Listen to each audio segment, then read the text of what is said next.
gathered in the upper room, all praying in His name. Baptized with the Holy Ghost, and power for service came. Now what He did for them that day, He'll do for you the same. I'm so glad that I can say I'm one of them.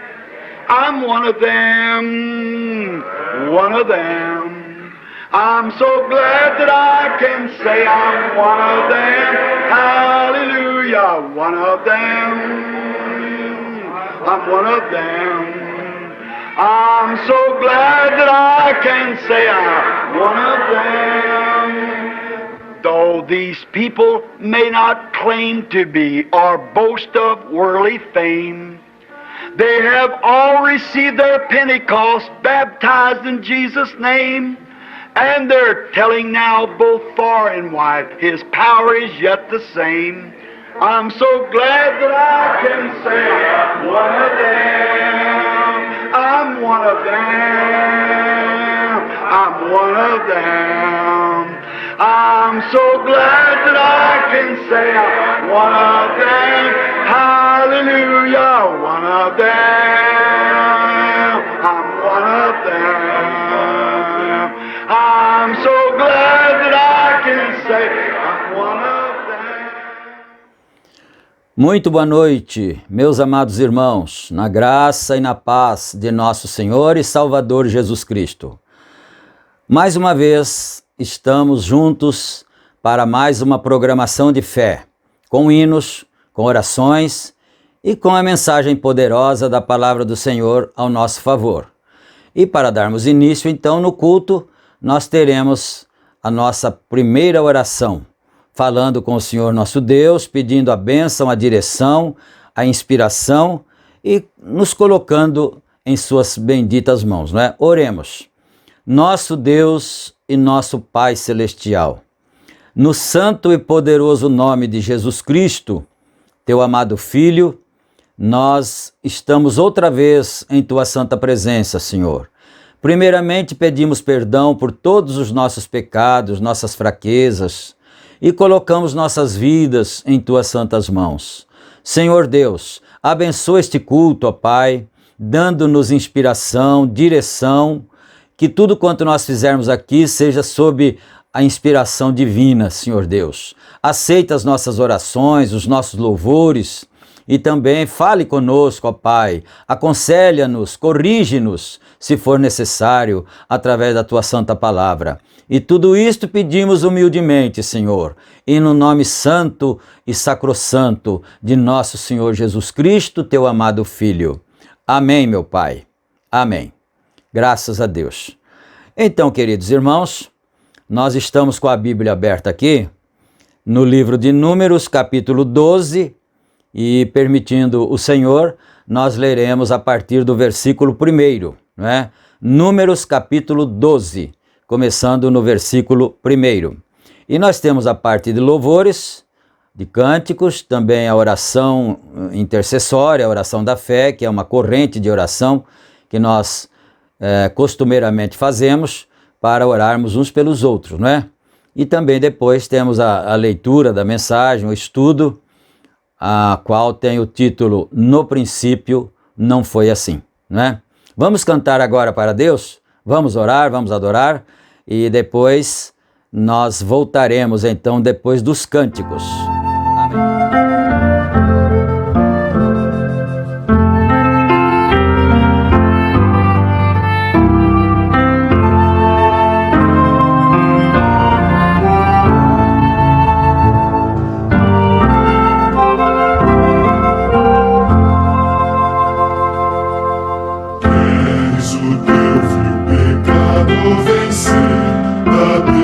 Coração a Jesus, eles também seu favor receber, dá teu coração a Jesus. Vem logo sem hesitar, venha Jesus te entregar, busca em Cristo perdão.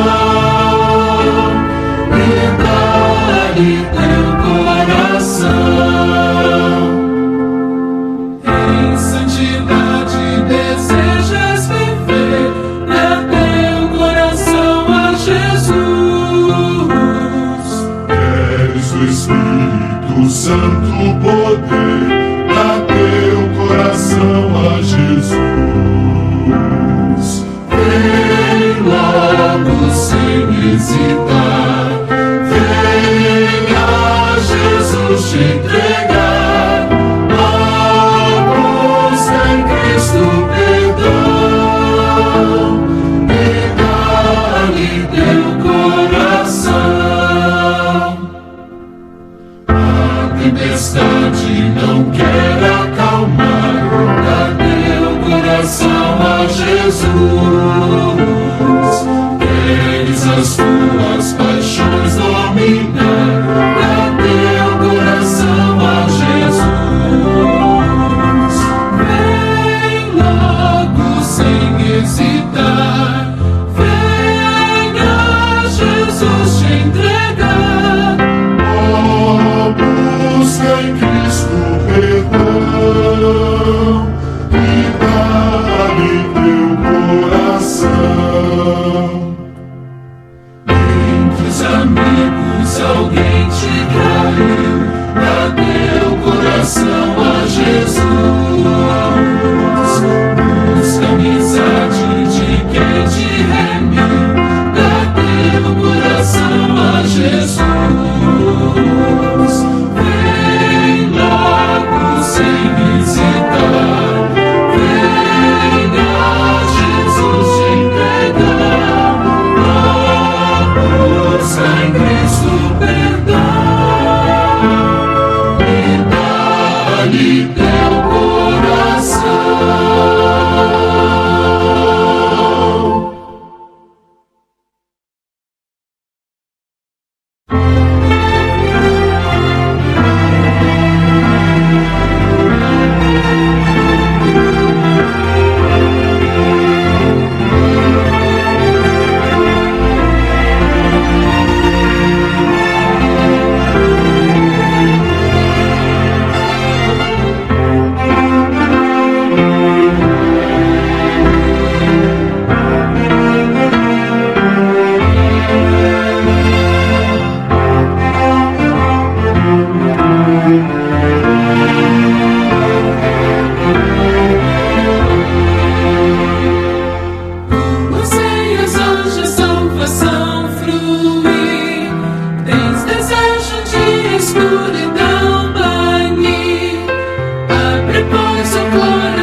Deixa a luz do céu entrar.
paternal, junto à cruz há lugar pra ti. Junto à cruz há lugar pra ti. São milhões ainda junto à cruz há lugar pra ti. Sem Cristo não podes viver. Sem Jesus tu não podes andar. Vida fluirá se na plena chegar. Sem teu Salvador tu quiseres confiar. Junto à cruz há lugar pra ti. Junto à cruz há lugar pra ti. São milhões ainda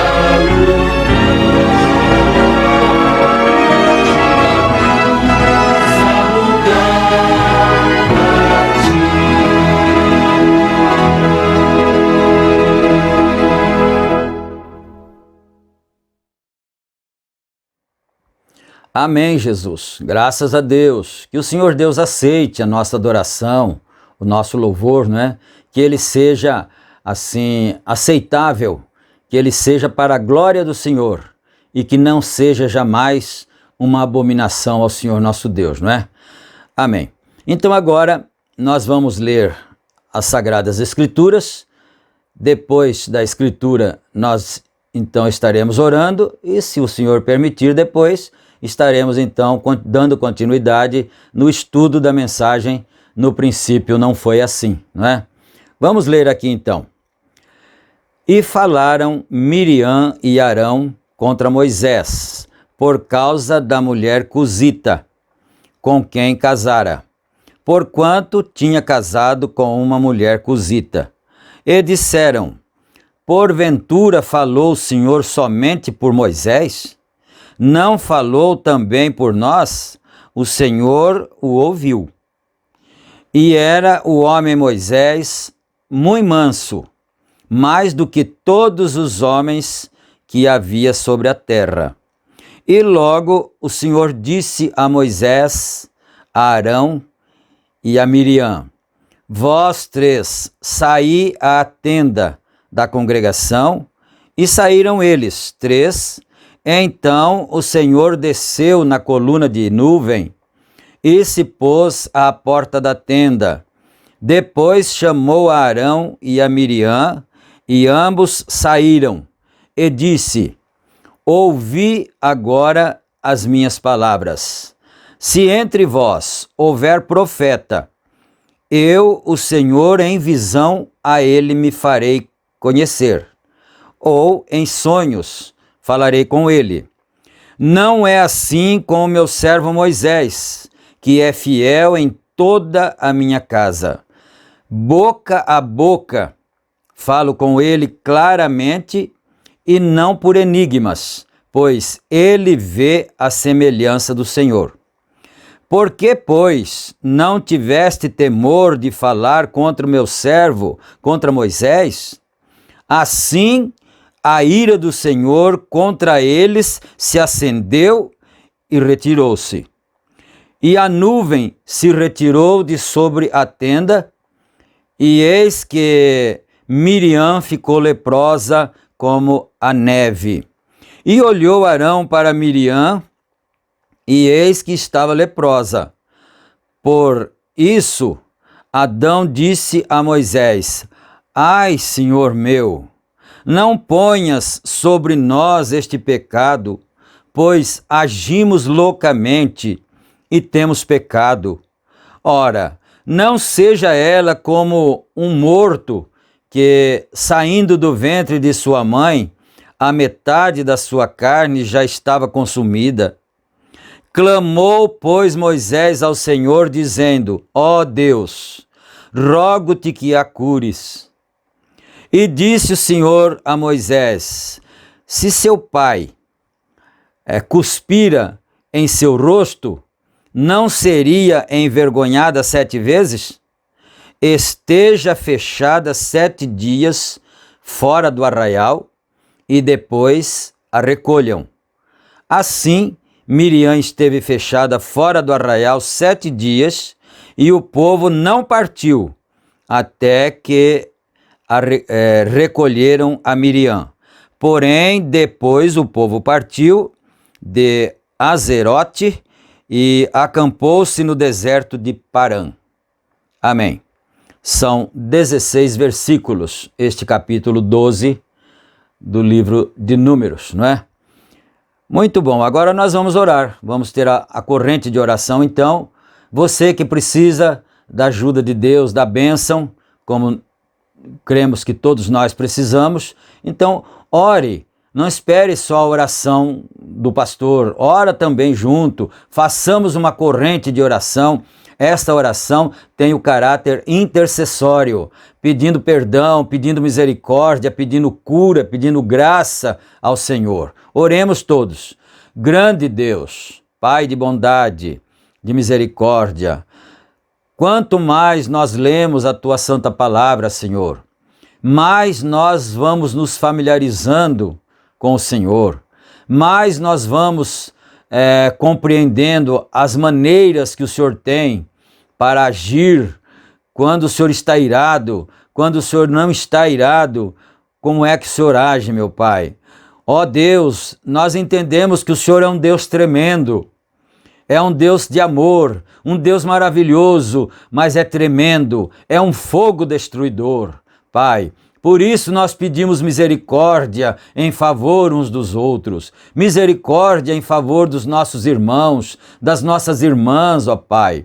Ajude a cada um, Senhor Deus, e cura as doenças, dá libertação, tira os males, expulsa, Senhor, os espíritos maus, os espíritos malignos que perturbam a vida das pessoas, os lares, as famílias, as crianças, os jovens, os velhos. Ó Senhor Deus, usa de misericórdia para conosco, ó Pai, e nós suplicamos isto humildemente. O Senhor conhece cada um, cada necessidade, por causa da Tua onisciência, Senhor. No nome santo do Senhor Jesus Cristo, Teu amado Filho, por aquele sangue que foi vertido na cruz do Calvário, Senhor, perdoa os pecados de cada um, cura cada um, liberta, no nome santo de nosso Senhor Jesus Cristo pedimos. Amém, meu Deus. Amém, Senhor. Graças a Deus. Amém, meus queridos irmãos. Nós vamos então agora para a leitura da mensagem, não é? Mas é difícil a gente sair sem fazer qualquer comentário, não é? Eu estava olhando aqui, deixe-me ver qual é o verso aqui, mais para trás um pouquinho, deixe-me ver, acho que é o verso 11. Por isso Arão disse a Moisés, não é aqui não, é mais para trás, então é mais para o comecinho, não é? Aqui mais para trás um pouquinho, mais para trás, eu quero só frisar isso aqui, porque é um assunto bastante importante para nós que somos crentes, não é? Nós queremos nos livrar das coisas ruins, muitas vezes aquelas que nós mesmos praticamos. Nós queremos nos livrar delas, não é? Então vamos começar no primeiro verso aqui, primeiro e segundo verso. E falaram Miriam a Arão contra Moisés por causa da mulher cusita, com quem casara, porquanto tinha casado com uma mulher cusita. E disseram, porventura falou o Senhor somente por Moisés? Não falou também por nós? E o Senhor o ouviu. O Senhor ouviu e ficou irado.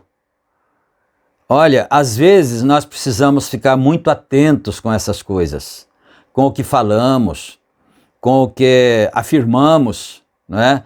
porque eles não concordaram com o casamento de Moisés. Eram irmãos. Miriam e Arão eram irmãos de Moisés. Mas para Deus isso não faz nenhuma diferença, porque de um modo geral, na congregação, na igreja, na fé, nós somos todos irmãos.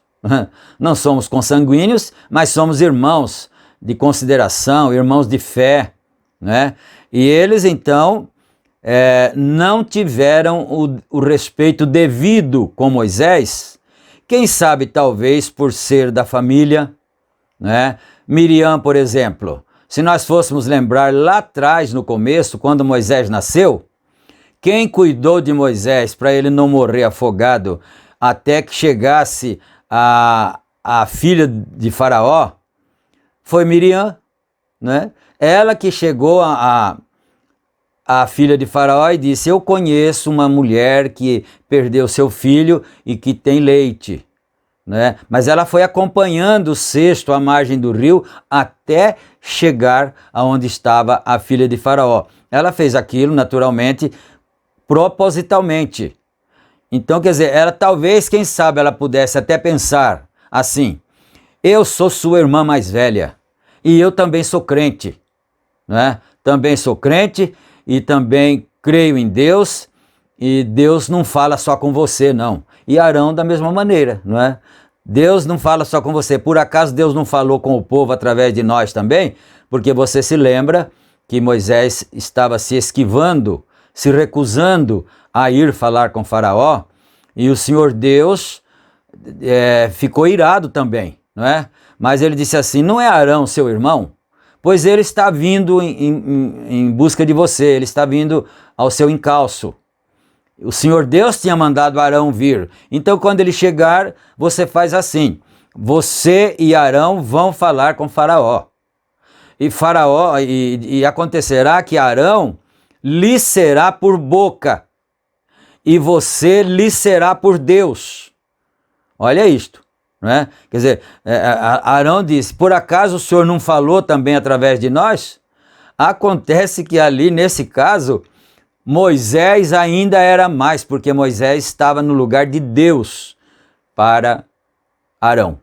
Mas enfim, talvez por causa da familiaridade, por causa de ser família, e não se discerne exatamente a diferença, aonde está a diferença entre o humano e o ministério, entre o grau parentesco, entre o grau familiar e o ministério. Isso é um perigo.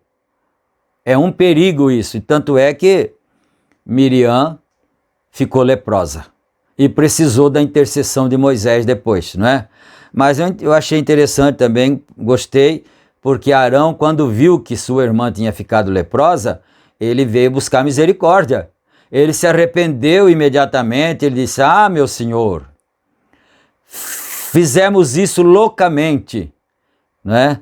Mas é isso. Então vamos guardar essas expressões aqui desse texto, né? Ele disse assim: olha, se tiver um profeta no meio de vocês, o Senhor disse para eles: se tiver um profeta no meio de vocês, eu, o Senhor, me manifestarei a ele, em sonhos, em visões, de alguma maneira, né, simbólica talvez, mas não é assim com meu servo Moisés. Com meu servo Moisés eu falo com ele boca a boca. Olha isto, né? Para que nós aprendamos estas lições. Por isso que essas coisas ficaram escritas para aviso para nós, né? Muito bem, então, vamos começar aqui agora no parágrafo 15 da mensagem, mas no princípio não foi assim. Esse é o título, né? Então, ele está falando aqui de umas fotos. Vamos ler aqui, né? Aí a gente já vai se inteirando. E isso foi por volta das 11 horas do dia. Eu estava em pé à cabeceira da mesa, palestrando para várias centenas de ministros, e enquanto eu conferenciava com aqueles ministros, eu senti que o Espírito do Senhor estava se aproximando. E eu disse: Agora ele chegou e aquela câmera entrou em ação, tirando fotos uma após a outra, assim, bem ali onde eu estava. E eu disse: este homem aqui de pé, com o seu colarinho virado como um padre, nós estávamos em Lausanne, eu creio, naquela época, ao invés de na Alemanha. Eu disse: ele não é suíço, nem mesmo é um alemão. Eu disse: ele é italiano e ele é líder de uns 2.000 comunistas. E eu disse: agora, para se afastar disso, ele está tentando fazer funcionar um pequeno orfanato lá em cima nas montanhas. A razão pela qual ele não tomou o seu café da manhã é porque ele tem um problema estomacal. E quando o intérprete traduziu aquilo, aquele homem simplesmente desmaiou e caiu sobre o seu prato. Eu disse: tome o seu desjejum, pois assim diz o Senhor, você está curado. Lhe disse qual era o seu nome, o que ele tinha feito, e quando eles revelaram as fotos e olharam, eles tinham tirado a sua foto caindo quando ele foi ungido e quando ele saiu. Oh, que coisa! Aquilo tirou toda a formalidade daqueles ministros que estavam assentados ali para ver se ali estava a evidência. Agora, vamos apenas pensar por um momento enquanto somos poucos. E eu apenas tenho uma mensagem curta nesta noite para lhes falar. E então eu gostaria de perguntar isso somente. Vamos apenas pensar nisto como crentes. Se Deus é Deus, então ele não pode mudar. Irmãos, ele pode? Ele é infinito. Portanto, as suas decisões devem ser sempre perfeitas. Seja o que for que Deus decidir, aquilo nunca pode ser mudado, porque ele disse que ele é Deus e não muda. Vamos fazer esta pergunta: o que poderia ser essa luz? Agora recordem, não é apenas por causa de mim, é a igreja, veem? Para mim é Cristo. Você diz, irmão Brana, Cristo sendo uma luz? Sim. Agora descobrimos, e aqueles ministros bem treinados, e vocês sabem de uma coisa, quando estou diante de homens como aqueles que são realmente treinados, e homens espertos para o ministério, e para com o Evangelho, e para com a Bíblia, e eu aqui de pé com o conhecimento gramatical escolar, isso se na verdade tenho um complexo. Muitos homens assentados ali nesta noite, bem capazes ou mais capacitados do que eu para estarem aqui na plataforma, mas ao vê-los tomar um lugar e se assentarem atrás de mim para orarem, isto com certeza comove o meu coração. Agora, mas apenas como ministros, irmãos e irmãs, juntas, nós vimos que encontramos aquilo na jornada do deserto, de acordo com o capítulo 13, eu creio que é, em Êxodo. Nos últimos poucos versos, eis que eu envio um anjo diante de ti, para que te guardes neste caminho. Guarda-te, porque o meu nome está nele. Ele não perderá perdoará a vossa transgressão. Agora, todos nós sabemos que aquele anjo era a coluna de fogo. Não é isso correto? Era a luz, aquela coluna de fogo que lá na frente dos filhos de Israel, ia na frente dos filhos de Israel, que os guiava. Agora estamos todos crentes que aquele anjo do pacto, não é isso correto? Que era Cristo, porque Cristo disse o mesmo em São João 6, quando eles estavam conversando, ele estava conversando com os judeus ali na festa, e eles disseram: tu dissestes que viste Abraão, e tu és um homem que não tens nem mesmo 50 anos de idade? Ele disse: antes que Abraão fosse, eu sou. Eu sou a rocha que estava no deserto. Ele era a coluna de fogo. Ele era o anjo do pacto. Então, ele era Cristo no deserto. Todos nós cremos nisto, não cremos? Agora, quando aquela coluna de fogo, uma vez, e quantos sabem que Deus é luz? E quando Deus se tornou carne e habitou no corpo que ele criou, que era o seu filho unigênito, Adão era seu filho, um filho que foi criado, mas Jesus era seu filho unigênito, e Deus estava em Jesus reconciliando o mundo consigo mesmo. Aquilo, todos nós cremos nisto. Amém. Glória a Deus. Então é bom frisar isto, né? Que Adão foi o primeiro filho de Deus, mas foi criado, né? Não foi nascido, não foi gerado, foi criado do barro. Agora, o Senhor Jesus Cristo foi gerado, era um filho unigênito, porque foi gerado pelo próprio Deus, não é? Isso é muito importante a gente descobrir essas diferenças.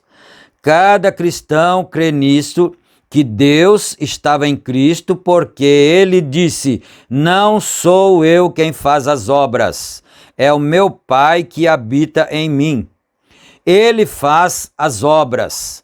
Jesus disse em São João, capítulo 5, versículo 19, nada faço se o não vir fazer ao Pai, porque tudo quanto ele faz, o Filho o faz igualmente. Agora, nós descobrimos que aquela luz, então, se tornou carne e se incorporou. Agora Jesus, o Filho de Deus, tinha o Espírito sem medida. Não é isto correto? Mas nós o temos por medida. Mas é o mesmo Espírito. Isso é bom também, a gente guardar isso, né? Isso aqui é um estudo maravilhoso que a gente não aprende em seminário nenhum. Jesus tinha o Espírito de Deus sem medida, em plenitude. E nós temos o Espírito de Deus com medida. Aí ele disse, mas é o mesmo Espírito. Então nós temos uma porção do mesmo Espírito Santo que estava sobre o Senhor Jesus Cristo, não é? Glória a Deus. Agora, se observamos no dia de Pentecostes, quando o Espírito Santo retornou, aquela coluna de fogo simplesmente separou-se, repartiu, e línguas de fogo caíram sobre cada um deles. Então todos eles foram cheios do Espírito Santo e começaram a falar em línguas, enquanto o Espírito Santo lhes dava o total. Agora, línguas como pequenas quantidades de fogo caindo sobre cada um deles. O que era aquilo? Deus se repartindo. O Espírito que Jesus tinha sem medida, e agora nós o temos por medida. Mas ele é o mesmo Espírito, como se eu saísse aqui no oceano e obtivesse uma colher cheia de água do oceano. Bem, aquilo não seria o oceano, mas as mesmas químicas que estão na colher estão em todo o oceano, não é? Isso é bom, é uma comparação bem simples e muito clara, muito esclarecedora. Você vai lá em qualquer rio, no oceano mesmo, pega um copo de água e traz. Todas as propriedades que estão lá no oceano ou lá naquele rio estão também naquele copo. Então, quer dizer, o crente que tem a porção do Espírito Santo, ele tem todas as propriedades que o Senhor Jesus Cristo tinha. Isso é muito bom a gente frisar isso e aprender isso, não é? Graças a Deus. O que está no oceano está aqui. É o mesmo em qualidade, não em quantidade. Então, nós, com o Espírito de Cristo, nos tornamos parte de Cristo. Isto é verdade. Agora nós descobrimos que quando Jesus estava aqui, ele disse: eu vim de Deus e volto para Deus. É isso correto? Agora, nós descobrimos que quando ele morreu e foi sepultado e ressuscitou novamente por Deus, assentado à destra de Deus, Saulo de Tarso estava em seu caminho para Damasco, certo dia, e ele foi atingido por uma luz, talvez a coluna de fogo, uma luz. Ela não tinha sido vista por centenas e centenas e centenas de anos. E ele foi atingido por aquela luz, e uma voz clamou: Saulo, Saulo, por que tu me persegues? E ele disse: quem és tu, Senhor? Ele disse: eu sou Jesus. Ele veio da coluna de fogo, se fez carne, habitou no nosso meio, retornou à coluna de fogo, uma luz, o mesmo que entrou na prisão e deixou Pedro sair e foi na frente dele, abrindo as portas e tirando-o para fora. Agora, se aquela é a mesma luz, o mesmo Espírito, ela realizará na igreja a mesma coisa que ela fez quando ela estava nele. Porque ele está falando da luz que foi tirada na foto, né? Pois ele disse: um pouco mais e o mundo não me verá mais. Mas vós ainda me vereis, pois estarei convosco, mesmo em vós, até o fim do mundo. E as obras que eu faço, vós também as fareis. Mais do que estas fareis, pois eu vou para o meu Pai. Em outras palavras, o corpo de carne, o Filho, não poderia entrar em cada um de nós, claro, né? Mas o Espírito de Deus que estava nele podia regressar, porque é Deus condensando de uma coluna de fogo. Qualquer um que estava na montanha devia ser morto com um golpe de uma espada. Então se tornou homem, viveu no nosso meio, o tocaram, creram nele, ele foi crucificado por causa de nossos pecados e ressuscitou para nossa justificação. Então, através de seu justo sangue, nós fomos limpos para que Deus pudesse entrar em nós e ter companheirismo. Deus fazendo o seu próprio caminho de volta ao companheirismo com os filhos de Adão. como ele tinha com Adão antes da queda, e fomos remidos de toda maldição da queda, e agora temos a garantia de nossa salvação. Amém, Jesus. Graças a Deus, não é? Para mim, meus irmãos, para mim, não porque a luz da...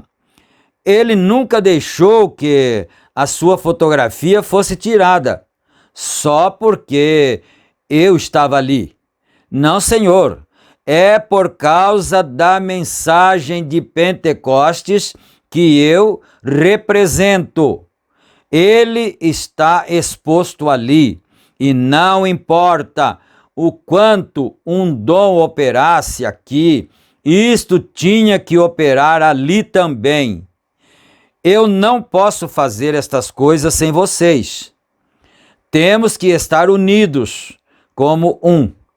Temos que estar juntos. Jesus, quando ele foi para a sua própria terra, muitas obras poderosas ele não pôde realizar por causa da incredulidade deles. E nós temos que crer nas coisas que nos são enviadas. E eu sei, irmão cristão, irmã, tem enviado muitas coisas que foram ditas que não eram daquele jeito, mas apenas examine isto com a Escritura e veja se isso está correto. Então, se é a Escritura e Deus testemunha isso, então isso é verdade. Isso é Deus falando que aquilo é a verdade. Primeiro, através de sua palavra. Então, através de uma vindicação de que essa é a verdade. Então, sobre o batismo do Espírito Santo, eu verdadeiramente creio nisso com todo o meu coração. Eu creio em todos os dons do Espírito. Profecia, falar em línguas, interpretação de línguas, e todas as grandes coisas que estão no corpo de Cristo, e eu creio que através de um Espírito somos todos batizados naquele corpo. E somos membros e concidadãos do reino de Deus, e irmãos e irmãs na fé, igualmente preciosa. É assim que me firmo nesta noite. Vamos inclinar nossas cabeças antes de lermos o texto para uma curta mensagem. Bondoso Senhor, nos aproximamos do teu trono de misericórdia, Senhor, não do teu trono de justiça. Não poderíamos suportá-lo, Senhor, pois não rogamos por tua lei, não suplicamos por tua justiça, mas pedimos por tua misericórdia. Seja misericordioso para conosco, Senhor, e recorde que somos pó da terra e estamos sujeitos a todos os tipos de enganos, e rogamos que tu nos perdoes, enquanto humildemente confessamos os nossos erros.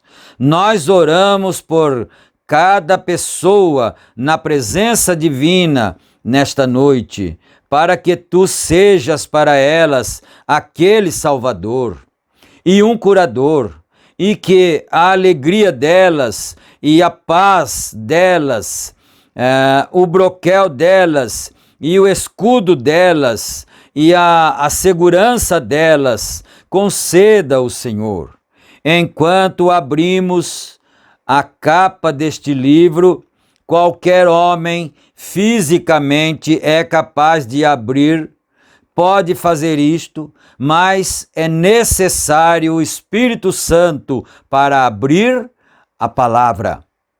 Nós lemos na Bíblia que aquele que estava sentado no trono tinha um livro, e ele estava selado por dentro e por fora, e selado por trás, e não havia ninguém no céu, ninguém na terra ou debaixo da terra que fosse digno ou capaz de tirar o livro daquele que estava sentado sobre o trono. E ali veio um cordeiro que havia sido sacrificado antes da fundação do mundo, e ele tomou o livro, soltou todos os seus selos e o abriu. Ó Cordeiro, venha nesta noite para o nosso meio e tome o livro e abra os seus selos e solte a palavra para nós e nos alimente com ela, como nosso grande pastor, e nós, tuas ovelhas, desejamos tanto alimento para a ovelha. Conceda-nos isto, Senhor, pois sabemos que esta é a tua palavra é a verdade.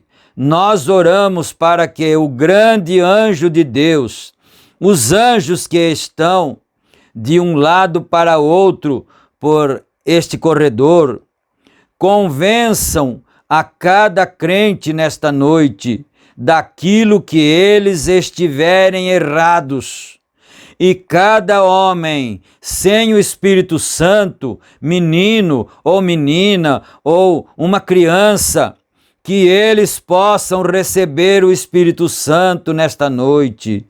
Cure os enfermos e aflitos, obtenha glória para ti mesmo e abençoe os nossos fracos esforços, enquanto oferecemos o nosso culto. No nome de Jesus Cristo e para a sua glória nós encontramos. Amém. Graças a Deus. Na forma de um texto, eu gostaria de tomar 7 palavras de um determinado versículo da Bíblia. E isto, naturalmente, era Jesus falando sobre casamento e divórcio, mas eu não gostaria de abordar aquilo aqui. Eu apenas quero as palavras para um propósito. É encontrado no capítulo 19 de Mateus, e versículo 8. E as últimas 7 palavras, mas, abre aspas, mas no princípio não foi assim. Então ele pegou essas últimas 7 palavras dessa escritura para dar o tema a esta mensagem que ele pregaria e que nós estamos lendo agora, né? Desculpa. Muito bem. Se você observar tudo que temos hoje, começou em Gênesis. Gênesis é o capítulo do princípio. Gênesis significa o princípio. É o capítulo semente para a Bíblia.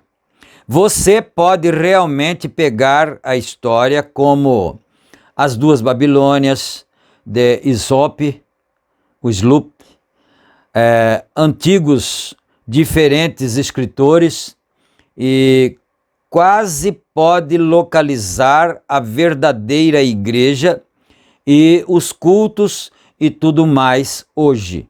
Desde Gênesis, como isto surgiu, desde Caim e Abel, trazendo-os diretamente o adorador e o anticristo, e o outro representando o Cristo e trazendo-os ao Calvário.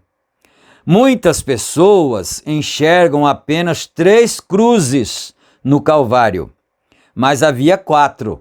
Olha isso, presta atenção, não é? Mas havia 4. Em uma delas estava o ladrão de um lado, um ladrão do outro lado, Jesus no meio, e Judas se enforcou em uma árvore de sicômoro, que é a cruz. Maldito é aquele que se enforca em uma árvore. E assim estava o Filho de Deus, vindo de Deus, retornando para Deus, levando consigo o pecador arrependido, o filho da perdição, vindo do inferno e retornando para o inferno, levando consigo o pecador sem arrependimento. E tão logo que Cristo derramou o seu Espírito Santo e ele teve que entrar em cena, o anticristo entrou em cena, e nos últimos dias, quando o Espírito Santo começar a se revelar, o anti-espírito também vem, o espírito anticristo, então vemos que eles operam um com o outro. Jesus disse, tão parecidos que enganaria até ao próprio eleito, se fosse possível. Então ele está mostrando aqui que os dois espíritos sempre trabalham paralelos. Sempre, quando um opera, o outro também opera, não é? É isso que ele está mostrando aqui, mas não vamos ficar comentando, vamos continuar a leitura. Eu discordo com o nosso grande e famoso irmão Billy Graham.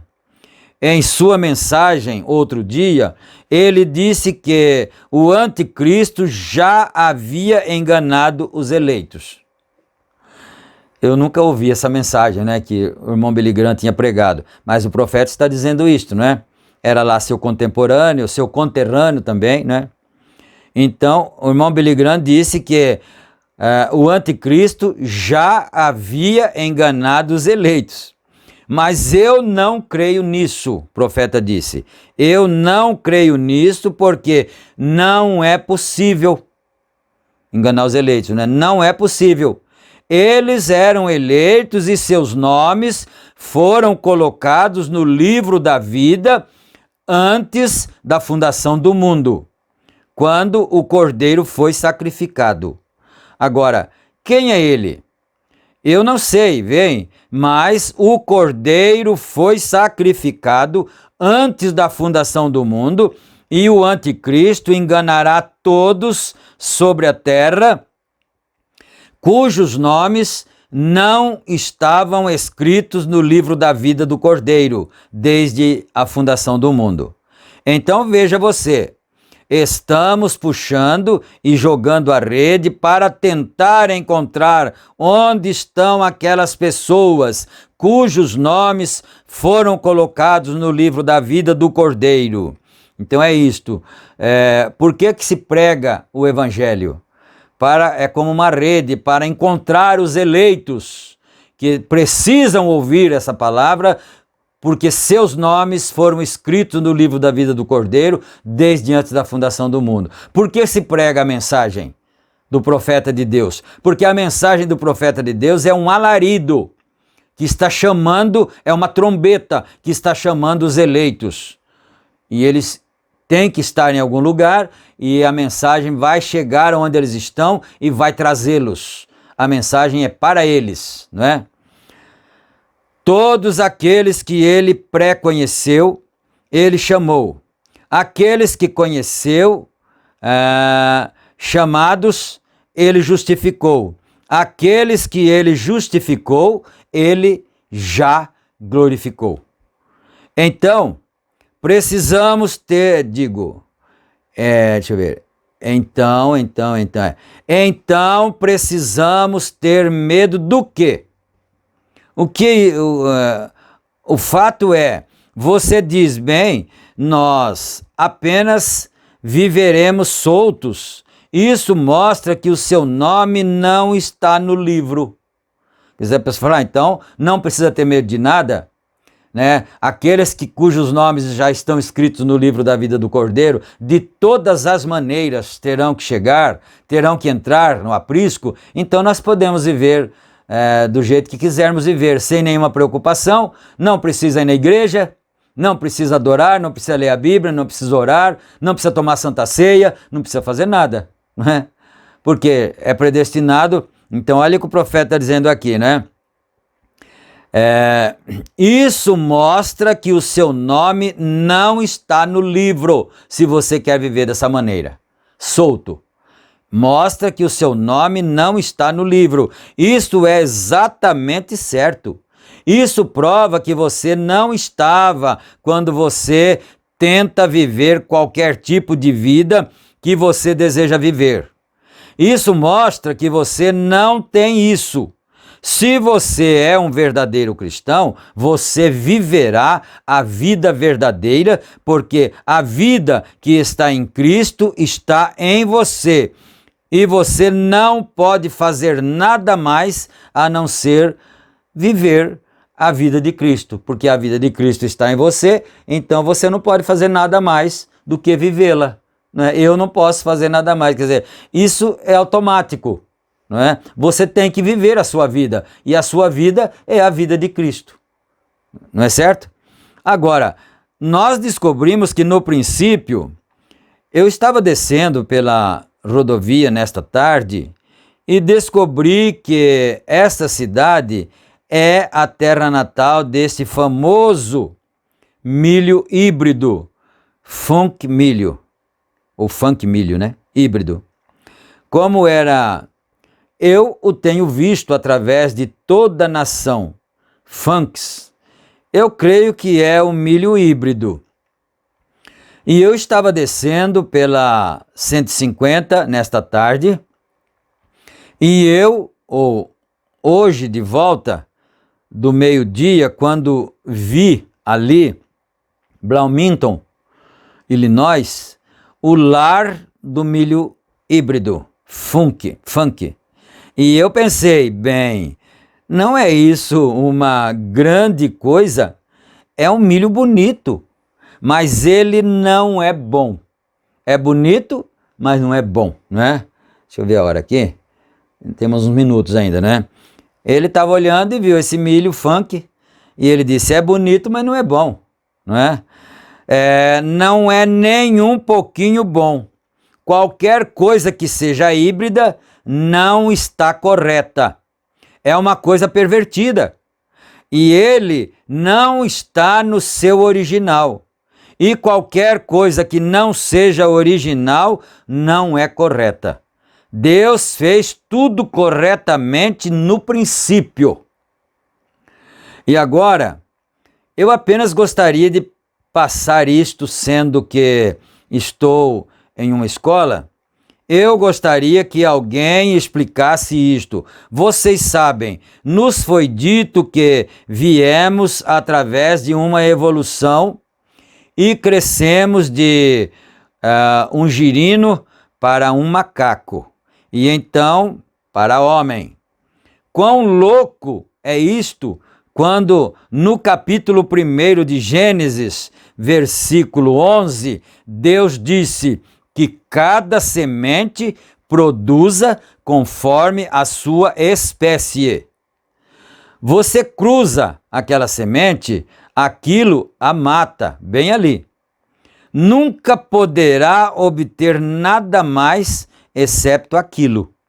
Isso é exatamente correto. Então, se cruzar a semente, ela cresce, mas quando der a outra semente, lá nos cachos, né? Então, se você plantar, não nasce mais. Ela morre, né? Ela não tem vida, não é? Mais. Você pode hibridar o milho, isso é verdade. Ele vai servir para comer, não é? Isso é verdade. E fazer uma linda e enorme espiga de milho, mas você não pode plantar aquele milho de volta novamente e obter outro milho híbrido. Ele está acabado. Tão logo que é feita a sua primeira colheita, vai direto de volta outra vez. O cruzamento de crias, você pode pegar uma mula. O que é uma mula? Uma mula sua mãe era uma égua e seu pai um jumento. Então, veja você, mas a mula não pode criar de volta e produzir um jumento. Ela está terminada. Ela é estéril. Isso é tudo. Aquilo termina. Então, isso prova, a ciência em seu próprio campo tem contestado seu próprio argumento. Isto é certo.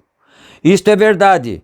porque você não pode hibridar nada assim e obter outra colheita daquilo. Vocês, fazendeiros, sabem disto. O seu milho híbrido não pode ser plantado de volta. Você não terá nenhuma lavoura. Não funciona.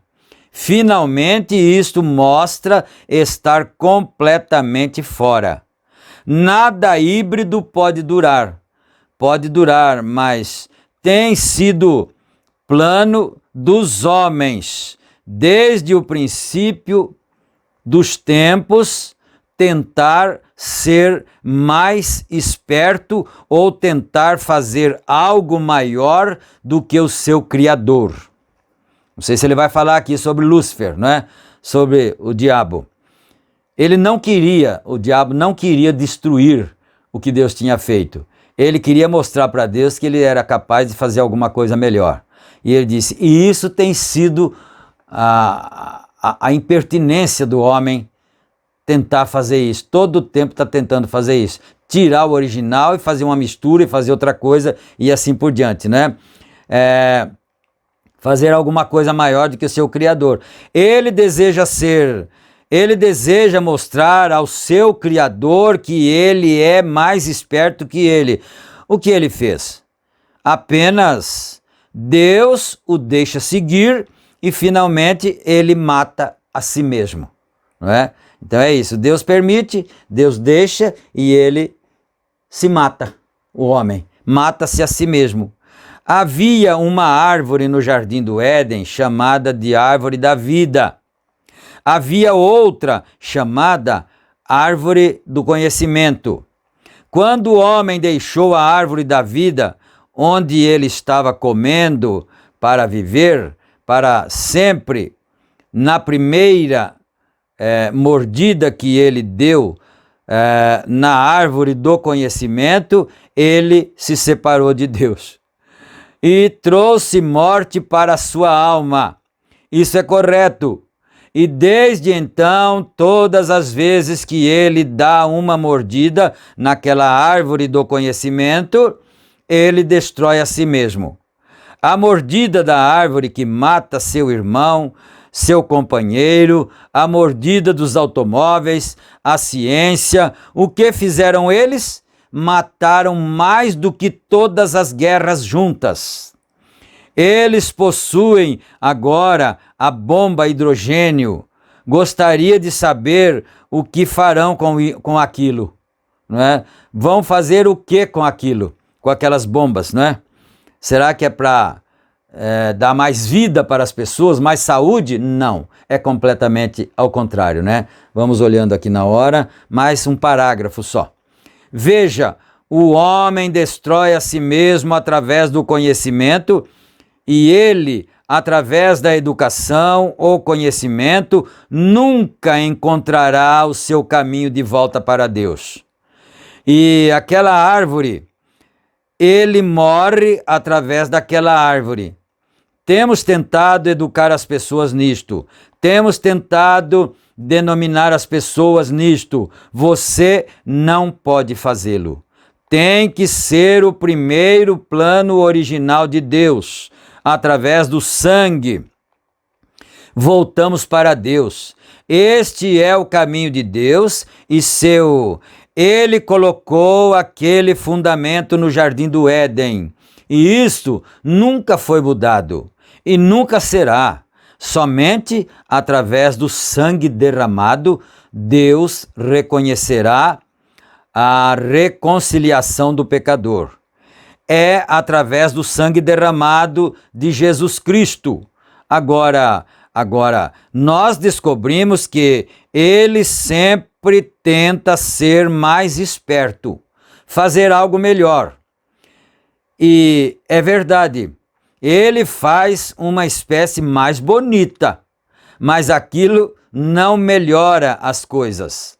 E agora ele tentou com isso a tal ponto que conseguiu uma religião híbrida. Então, eu apenas gostaria de saber o que ele fará com isso. a que lugar ele chegará com isso, mas ele sempre tenta ser mais esperto do que o seu Criador. Ele pensa que ele conhece melhor, e Deus nunca destrói nada, o homem destrói a si mesmo, através do seu conhecimento. Deus não destrói nada, é o homem, através do seu conhecimento, que destrói a si mesmo. Portanto, se você tirasse um tempo, voltasse nas Escrituras e fosse através da linhagem de Caim, então da linhagem de Sete, você descobriria que na linhagem de Caim estavam os homens sábios, os cientistas, os artesãos de madeira, os operários dos metais, cientistas. E todos eles pereceram na destruição antediluviana. Mas a linhagem de Sete era humilde, fazendeiros, criadores de ovelhas. Então, veja você, são sempre estas pessoas nas quais hoje colocamos tanta ênfase. Nós, nos espertos e inteligentes, muitos de nós alegamos nosso pastor para a nossa igreja, queremos alguém que seja realmente brilhante, inteligente, que possua PhD, LD, duplo, QST, todos os tipos de coisas atrás de seus nomes, doutor isso, doutor aquilo, né? E talvez ele não saiba mais a respeito de Deus do que um Hottentotte sabe a respeito de uma noite egípcia. Agora, isso é verdade. Agora, esta é uma observação grosseira, me perdoem pela expressão rude, mas esta é a verdade. Ele pode conhecer todos os tipos de teologia bíblica e credos, mas não conhece nada a respeito de Deus. Eu preferiria ter um homem com o meu filho guiando a Deus que não soubesse a diferença entre uma banda de feijão e café, né? Abre um grão assim no meio, um é de feijão, um é de café, que ele seja tão assim incapaz de discernir, não é, que ele não saberia o que é o café ou o que é o feijão. Ele não tem nenhuma inteligência, na verdade, né? Mas ele tem discernimento espiritual, sim, né? Feijão e café, e que conhecesse a Deus no poder da ressurreição de Jesus Cristo, no que tem toda a do que tem toda a teologia a respeito da qual você pudesse falar. E falando a ele de um enorme assento de pelúcia em algum lugar, e lhe fazendo ajoelhar e dizendo algumas coisas, eu preferiria tê-lo ali fora em uma plantação de milho ou num monte de artemísias, ao lado de um toco, em algum lugar orando para Deus. Isto é correto. Volte ao original. Nunca conhecemos a Deus. Há alguns anos eles achavam que podiam educar as pessoas, e o que temos agora? Um punhado de pagãos cultos, exatamente, e é mais difícil lidar com eles do que com os pagãos incultos. Agora eu paro aqui no parágrafo 35, não é? Que o Senhor Deus possa nos ajudar, nos abençoando, nos dando a sua bênção. Vamos orar agora.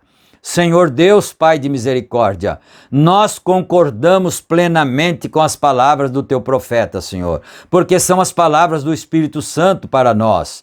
Ó Deus, ajuda-nos, dá-nos, Senhor, a humildade do Espírito Santo, não uma humildade fabricada para dizer que somos humildes, mas a humildade na alma, a humildade do Espírito Santo, ó Pai, e a crença em Deus original, verdadeira. No nome do Senhor Jesus Cristo pedimos isto, ó Pai. Amém, Senhor. Amém. Graças a Deus. Meus amados irmãos, estamos terminando então este culto. Pedimos que o Senhor Deus fique com cada um, abençoe as vidas, as famílias, os lares. E não esqueçam de clicar no gostei para poder impulsionar o vídeo. Também, se você não é inscrito, inscreva-se, não é? E também assine, ativa, né, melhor dizendo, o sininho para você receber as notificações quando os vídeos são publicados, né? Fiquem todos na graça e na paz do Senhor Jesus Cristo e até nossa próxima oportunidade. Amém. Amém.